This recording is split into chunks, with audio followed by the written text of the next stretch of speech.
turn to Eric, who is going to bring it home. But I just wanted to again, thank you for everything you've done for the community. You're a treasure. Thank you, sir. Thank you. Welcome back from lunch, everybody. And the crowd goes wild. Woo! So I'm Tom Clark from the Alliance for Fort Gordon, and we have the honor and privilege to promote, coordinate, and advocate for Fort Gordon, our #1 employer. And one of the main reasons that we have a cyber ecosystem here in Augusta, Georgia. We're going to talk a little bit and show a couple of those slides. So 32,000 plus employees go on and off Fort Gordon every day. That's 9,000 people more in the last 8 years. Significant growth associated with the Cyber Center of Excellence and the adding of Army Cyber to our ecosystem. But those are professionals that live, work, play, and learn in our region. Fort Gordon is a power projection platform for cyber operations. So a lot of folks look at Fort Gordon before the old Fort Gordon as a training facility. And the Alliance was instrumental in making sure Fort Gordon didn't get bracked back in 2005. But you can see now that over 60% of the units on Fort Gordon now are 24/7, defend freedom in the American way of life, and a true cyber power projection platform for our nation. Very cool. Augusta and our region changed in 2013. Governor Deal mentioned it, but Army Cyber announced then that they would move from 8 locations along the East Coast to Fort Gordon, Georgia. And this is Lieutenant General Fogarty unfurling the colors of Army Cyber this past summer. So that brought about 1,400 new cyber professionals, highly qualified professionals to our region. This is part of that ecosystem too, as Fort Gordon said they were our #1 employer, but they generate $2.7 billion worth of economic impact into our region. And that's not just more cyber, that's more haircuts, it's more dry cleaning, it's more real estate opportunities. But this is a snapshot of their over $1.6 billion worth of infrastructure improvements. Those 4 green buildings are about $1 billion worth of improvements. And they will build a world-class cyber and signal campus on the installation, replacing 1970 buildings on the installation. This is that Fort Gordon Cyber District that Tom talked about and the Alliance promotes. You can see that we erased all the county lines. That's very important. The Alliance tries to ensure that we provide cyber educational opportunities across 2 states and 7 counties, regardless of where folks live. If we can help the workforce at Fort Gordon by developing that area, it doesn't matter. This is the Alliance for Cyber Education Committee. It's a very important part of our efforts in this area. It's the superintendents from those 2 states and 7 counties committing to send a professional to these meetings that happen every quarter, chaired by Karen Nixon from Augusta University. And this group was instrumental in Georgia now having a cyber pathway in our high school. So our 9th graders can take Introduction to IT, 10th graders take Introduction to Cybersecurity, and 11th graders take Advanced Cybersecurity. And that's an official pathway now in our high schools. This group was instrumental in growing our Cyber Patriot teams from 16 when we first started this effort to fielding over 110 teams annually the last 4 years and becoming the nation's Cyber Patriot Center of Excellence of the Year 2 years in a row for the entire nation. And that means we beat out teams from Silicon Valley and across the United States.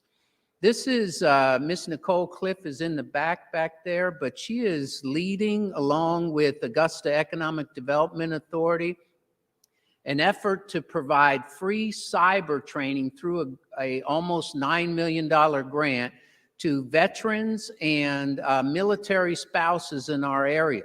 So they come to this facility, in this world-class facility, get world-class cyber training. They have no experience. Maybe they get A+, Security+, and this grant pays for that completely. So that's part of the ecosystem. So we talked about building our high schoolers into future cyber folks, building our middle schoolers and high schoolers on Cyber Patriot teams, and Nicole and her team building our veterans and spouses to join this workforce team. 2 cohorts are already through, and Holly already has 2022 completely mapped out for more. This is, we are blessed. I'm going to turn it over to Colonel Eric Toler.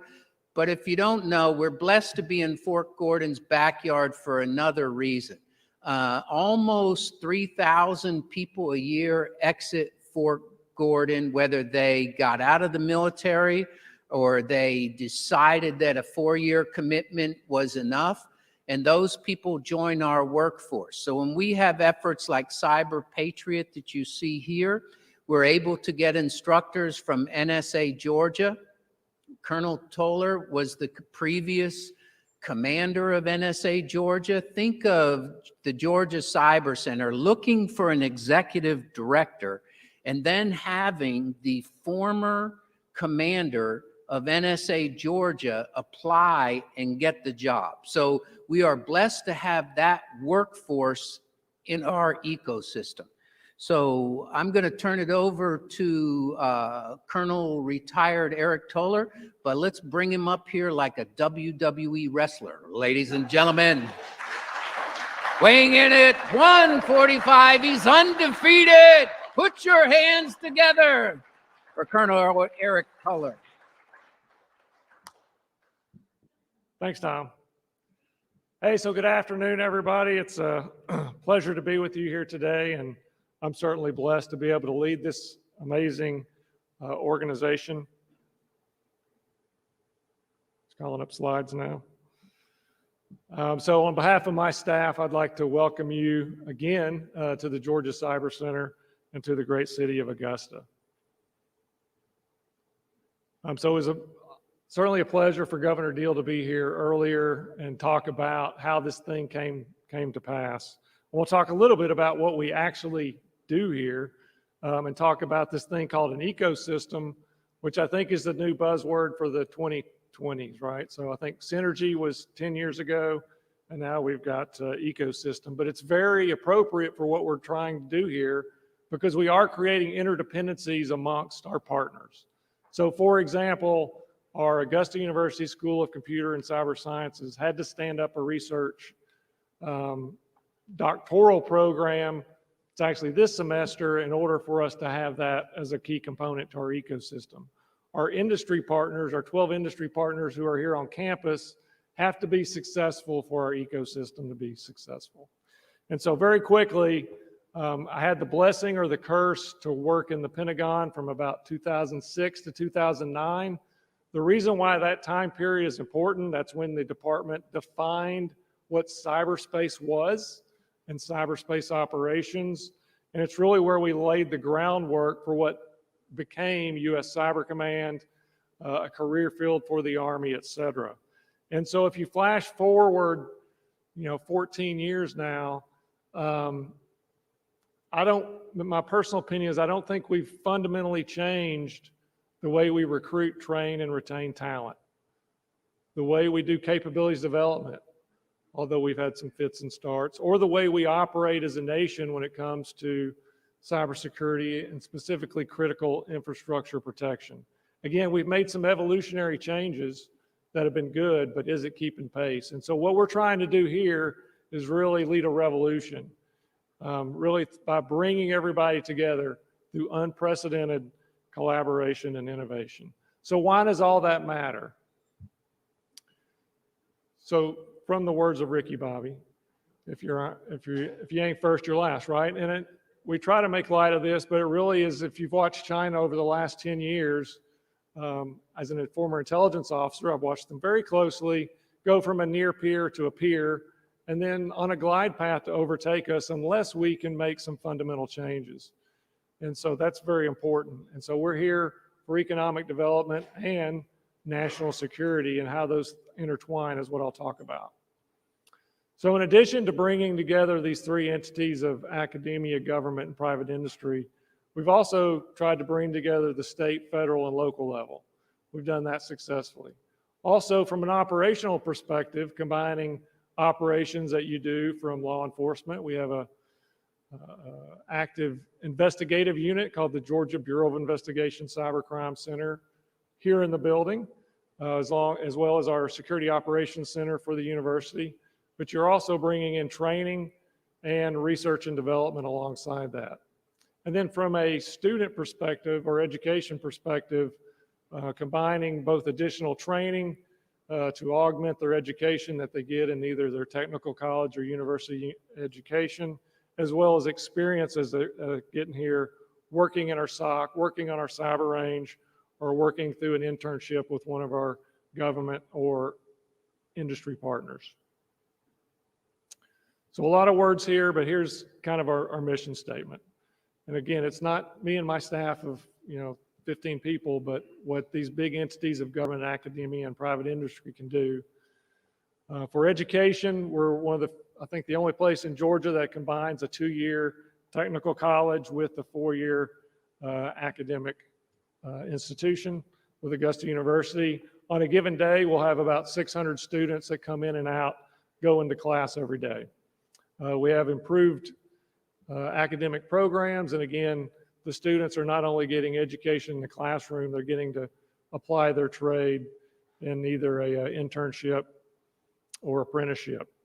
On the training side, I do have a training staff, so we can deliver the same industry certification training, we think, much better and certainly at a much more affordable cost. But we can also develop training for certain customers. We've done that for the Air Force and companies like UPS out of Atlanta, headquartered out of Atlanta. The workforce is a big entity or a big effort for us. Kind of our strategic center of gravity there is our K through 12 programs across the state. I'll talk more about that. And then the veteran population that Tom mentioned and what we're doing through that grant work. From an innovation side, it's really combining what I call tactical development, what an organization like Defense Digital Service, who again is upstairs on the 5th floor, does through university research. And then in the middle of that sits our normal acquisition processes for both the federal government and state government. But how do you do that all together, all informed, and do it much better, quicker, faster, and cheaper, which I know is rarely accomplished. Offering advice to policymakers, again, not Eric Toler's opinion, but what's your opinion? What's our industry partners, academic partners, and other government partners' advice, technical advice to our leadership? And then finally, what we're really trying to scratch the surface on here recently is really facilitating information sharing, again, amongst government entities, but also with the private sector. And then service provision, where we can provide services specifically to small businesses and local government, state government agencies that are having a challenge right now protecting themselves financially and technically. And of course, we want to protect our citizens. We want to protect our government institutions and our private industry. But it's about winning at the end of the day. So just talk a little bit about what I came to talk about, and that was the power of partnerships and the lessons learned from national security towards the private sector. And so for training and awareness, we talked about industry certifications, the ability to have a training class that has both government, it has more traditional state agency personnel, as well as private sector industries and academics. So we've had one class that had, Georgia State students that had private industry professionals as well as government.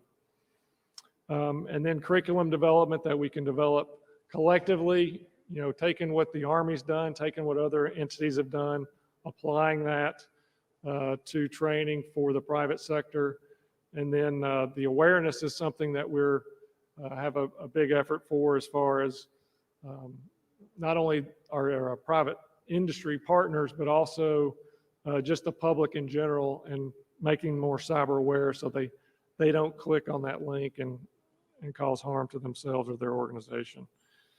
For education, really looking at cross-functional degree programs.